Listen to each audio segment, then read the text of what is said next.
What's up, you guys? Andrew Enzo here. Today we're going to be going over self-image. This is the way that you view yourself, which is extremely important. Okay? Let me start off by saying something, and you need to adopt this mentality. This is something that you should have. Okay? I care what I think of me. Okay?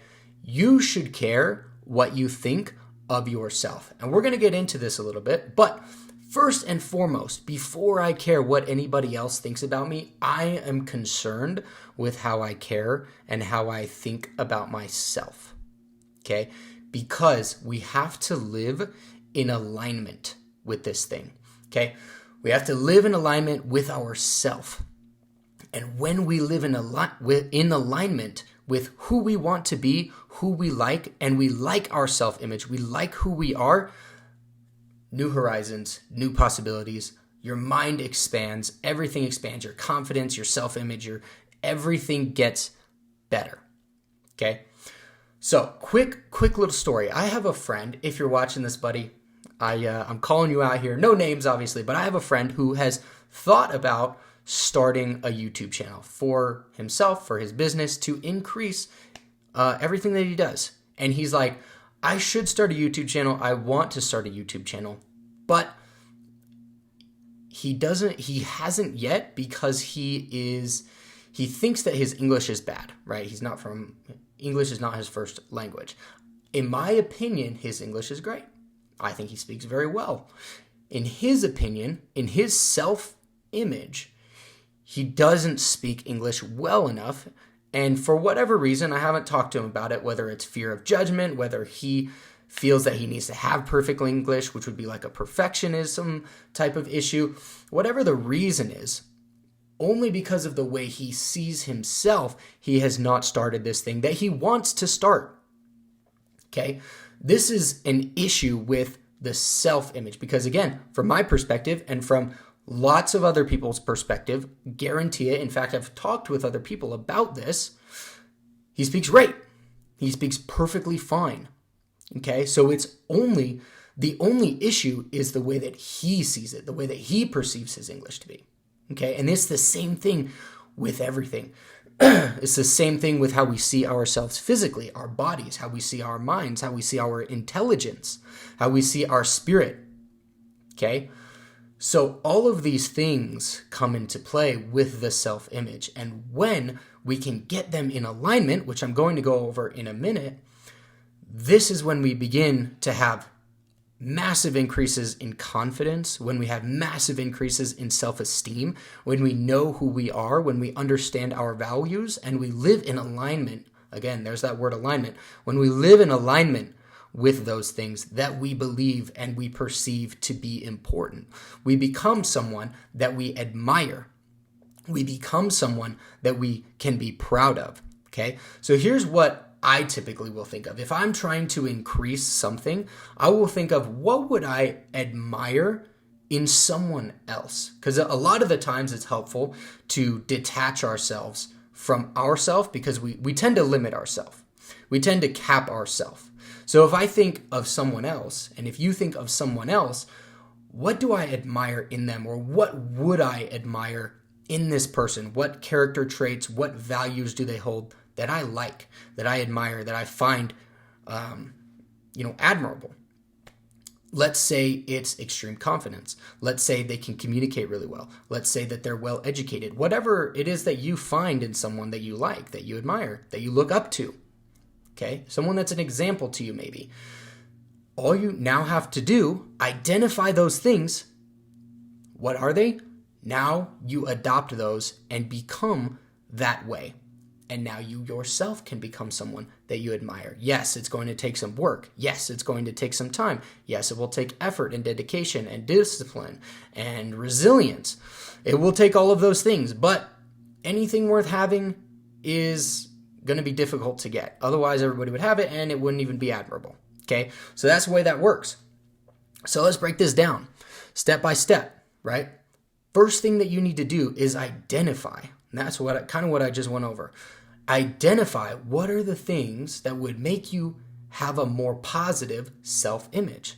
what are the things that would make you feel better about yourself? Okay, that's number one. Number two, you need to identify the things that make you feel less about yourself, that make you feel worse about who you are, that lower your self-esteem, that lower your self-worth. What are those things? Whether they're big, sleeping around, watching, I can't say it on YouTube, the P word, you know what I'm talking about. Watching a bunch of that, being lazy, being antisocial. Everybody has different things, but those are some very common ones. Okay?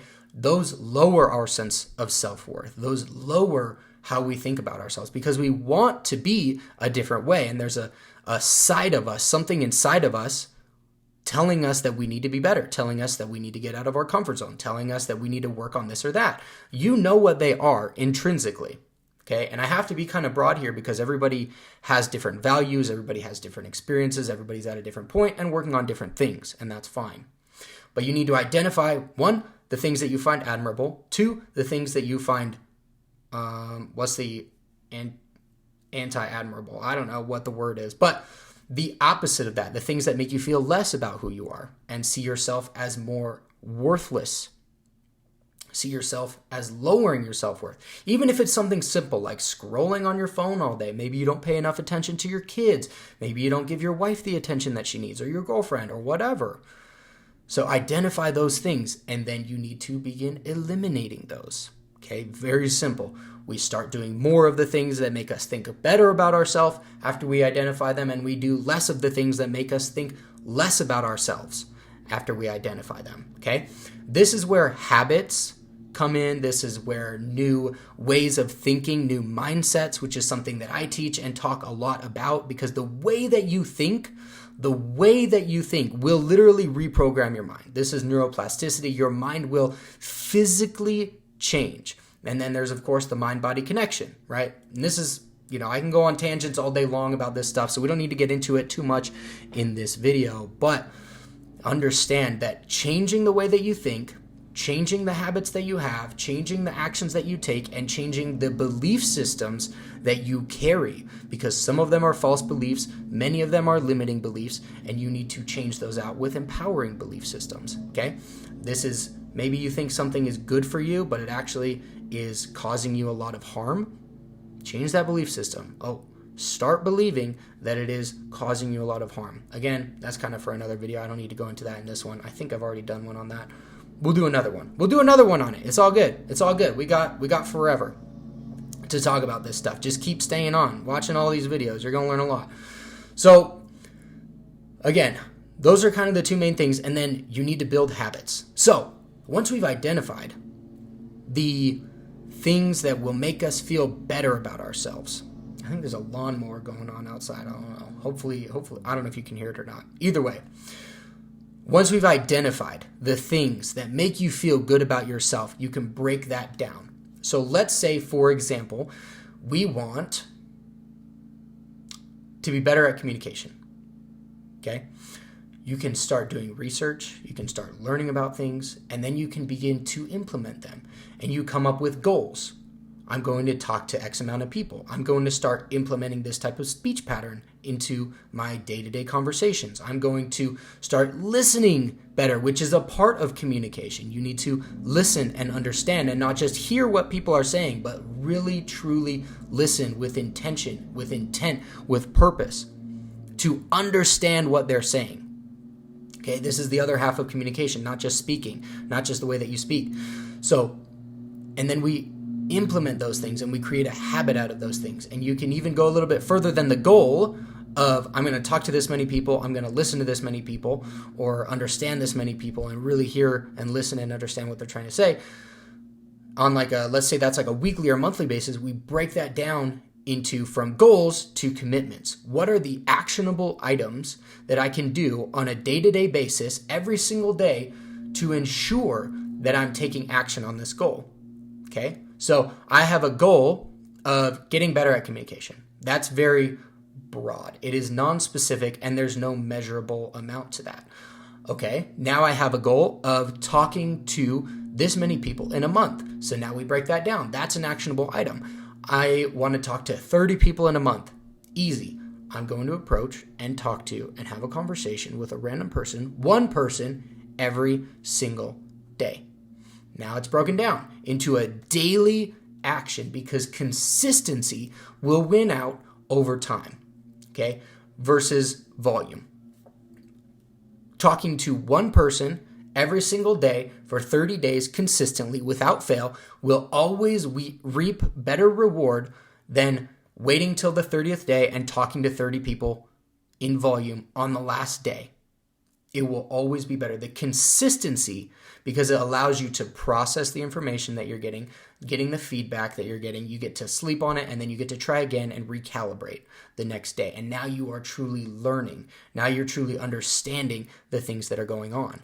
This is just one example. This is just one thing that you can work on. If you want to work on fitness, if you want to work on your spirituality, if you want to work on your social skills, if you want to work on emotional health, like whatever you want, anything that you need, you can be broken down by, again, identifying the things that will make you feel good, what will make you proud, what will make you happy with who you are internally. And once you know these things also, like I said in the beginning, this is where self-image, self-belief, and massive amounts of confidence come in. Large amounts of self-esteem, super high self-esteem, right? This is where they come in, because when we feel good about who we are, when we look in the mirror, we can say, oh yeah, dude, I like that guy that I'm looking at right now. Not just physically, but by character traits, by characteristics, by the mindset that you have. Okay, you start to love who you are. And imagine walking around every single day feeling that power, feeling that energy of I am unstoppable. I can do anything that I put my mind to because I'm that guy, right?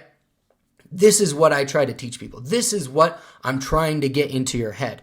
If this is something that you want to build massive amounts of self-esteem, self-confidence, live with purpose, live with that fire that most people have lost, you can hit the link down below to see if working together makes sense. I got a video on that site and you can check that out. Again, if you're wanting to reprogram your mind for power, confidence, success, living with purpose, all that kind of stuff, hit the link down below.